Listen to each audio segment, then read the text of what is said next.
Private school माने जदि किसी सेमती मनमानी किसी करुँच आमर नॉलेज को जिते आसो आम तरफ प्रकृत में प्राइवेट स्कूल मानक कौन होगा कथा आम निश्चय ताकू दृष्टि देवु एवं ता उपरे कार्यानुष्ठान ग्रहण करने भी आम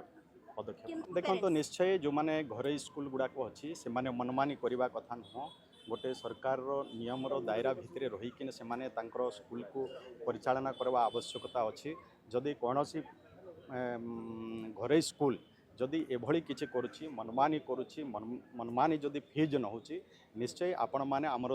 दृष्टि आकर्षण करिसंती मो विभागीय अधिकारी मान सहित आलोचना करी जदि एभली किसी जदि अच्छी तो आमको कंप्लेन भी किसी जदि आसे आम निश्चय से उपरे आम कार्यानुष्ठान नबा किसी जदि सेमिति प्रॉब्लम होउची प्रकृत में जदि घर स्कूल गुड़ाक मनमानी करुँच निश्चय आम तांकर एसोसिएशन जो अच्छी ताकू आम डकैबू और विभाग तांको सहित आलोचना करिवो जदि एभली किसी मनमानी कार्य जदि करुथिबो इलीगली काम जदि इलीगल काम जदि किसी करुथिबे तो निश्चय से विभाग से सहित आलोचना करिकी कार्यानुष्ठान।